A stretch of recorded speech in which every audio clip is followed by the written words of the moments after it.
Mesdames et messieurs, bienvenue à Interlactu. Nous entamons aujourd'hui un nouveau chapitre dans notre mission d'informer et d'éclairer. Ce bulletin de nouvelles, fraîchement modernisé, s'engage à offrir une couverture complète et nuancée de l'actualité, tant à l'échelle nationale qu'au sein de la micro-francophonie. À chaque édition, nous vous rapporterons sur les événements marquants qui façonnent notre communauté des micronations, en mettant en avant des sujets qui touchent notre vie collective. Notre objectif est de favoriser une meilleure compréhension des enjeux qui nous concernent, tout en enrichissant le dialogue autour des dynamiques de notre monde.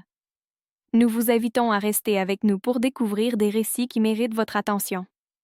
C'est avec un profond engagement que nous vous présentons Interlactu. Le site Internet officiel du prochain MicroCon, le plus important rassemblement micronational du monde entier, est désormais accessible à l'adresse microcon2025.com. Pour la toute première fois dans l'histoire de cet événement, le site est entièrement bilingue en anglais et en français, une avancée significative qui facilite l'accès aux informations pour tous les participants. Bien que les inscriptions ne soient pas encore ouvertes en raison de derniers ajustements logistiques avec l'hôtel, les dates de MicroCon 25 sont désormais fermes. L'événement se déroulera du 26 au 29 juin 2025, avec la journée principale de la conférence fixée au 28 juin, à l'hôtel Ruby Foods de Montréal. Situé sur le boulevard des Caries et à quelques minutes de la station de métro Namur, cet hôtel central offrira aux participants un tarif spécial pour leur séjour, facilitant l'accès aux différentes activités prévues. En choisissant Montréal, MicroCon 25 invite ses visiteurs à découvrir une ville dynamique, véritable carrefour des cultures nord-américaines et européennes. Le site MicroCon 25 vous permet de consulter toutes les informations actuelles sur le programme, le lieu et les hébergements. Restez connectés pour suivre les nouvelles et découvrir comment Montréal s'apprête à accueillir cet événement phare de la scène micronationale.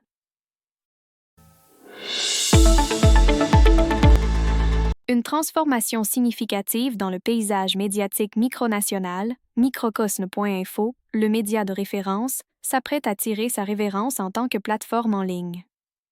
D'après les informations fournies par les autorités d'Aigues-Mortes et par sa radio-télévision locale, le groupe de presse Micropotin, qui édite également le journal officiel Le Principotin, a révélé une restructuration majeure. Dès décembre, microcosme.info cessera ses activités en ligne et ne sera plus accessible que sous la forme d'un magazine via la plateforme calameo.fr. Cette décision s'inscrit dans un processus de réduction des coûts. La principauté d'Aigues-Mortes a pris la décision de ne plus financer le site microcosme.info, considérant les dépenses trop élevées pour justifier un soutien continu. Parallèlement, le groupe Micropotin a également choisi de mettre fin au magazine Egg Match et de recentrer ses efforts sur le Principotin, qui a récemment bénéficié d'un nouveau logo.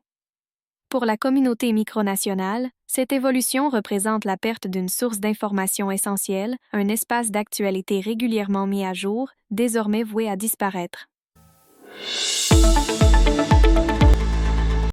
Dominique de Sainte a été réélu secrétaire général de l'OMF avec 13 voix contre 8 pour son adversaire, Rémi Le Prince-Ringuet.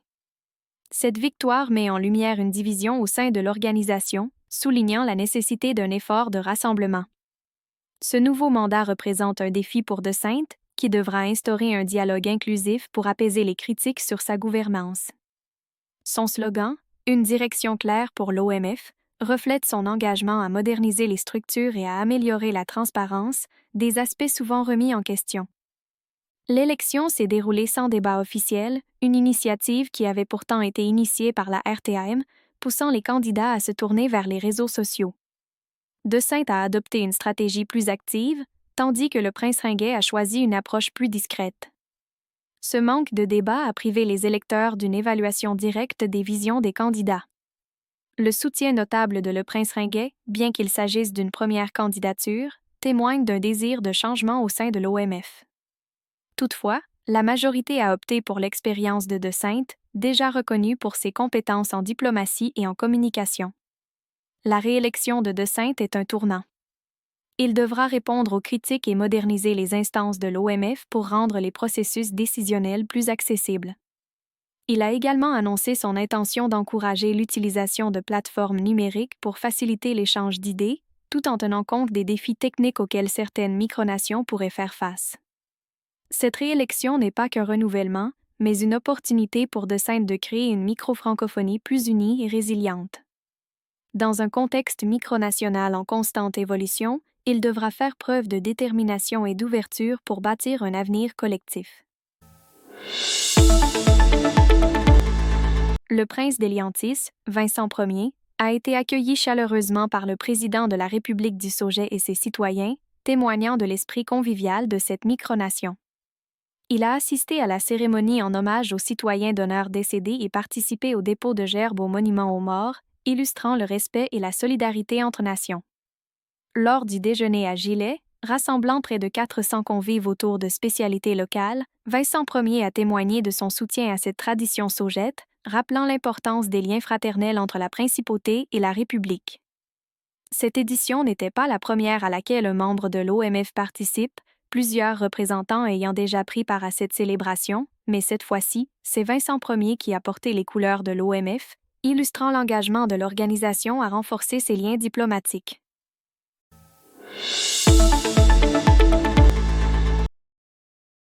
Le 26 octobre 2024, l'Institut d'études de Fertroy a annoncé l'ouverture des préinscriptions pour 3 premières formations destinées aux citoyens. Cet institut, placé sous la tutelle du ministère de l'Éducation de la Principauté de Fertroy, a pour mission de promouvoir la compréhension des institutions publiques et des responsabilités citoyennes. Les 3 formations proposées couvrent des sujets variés: communication, géopolitique des micronations et affaires publiques et relations publiques. L'Institut présente ses programmes comme une introduction concrète et interactive au fonctionnement d'un État, invitant les participants à découvrir les institutions d'une nation et à rencontrer des représentants de domaines clés tels que la politique, l'économie, la culture, la sécurité et les relations internationales. L'objectif déclaré de l'Institut est d'équiper les citoyens avec les outils et compétences nécessaires pour participer activement à la vie publique.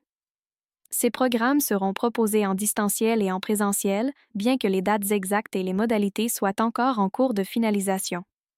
Les citoyens intéressés sont invités à remplir le formulaire de préinscription en ligne via le lien disponible sur le site de l'Institut.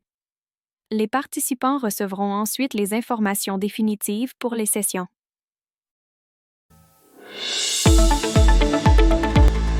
Dominique de Sainte, ministre-président de Saint-Castin et secrétaire général de l'OMF, a entrepris un voyage diplomatique du 21 août au 8 septembre 2024, avec plusieurs étapes clés en Europe et en Amérique du Sud. Le voyage a commencé à Paris, où de Sainte a visité l'ambassade d'Aigues-Mortes, passage du Grand Saher.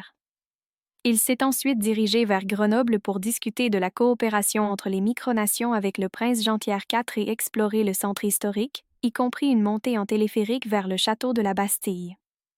Lors du sommet de la micro-francophonie à Saint-Antoine-l'Abbaye, 35 délégués de 18 micronations se sont réunis. Dans son discours d'ouverture, De Sainte a mis en avant l'importance de la coopération internationale en abordant des sujets de solidarité et d'innovation. La délégation a poursuivi vers Ljubljana, où De Sainte a exploré la vieille ville et le château pour envisager des collaborations culturelles. À Zagreb, il a visité des sites emblématiques, approfondissant sa compréhension de l'histoire croate.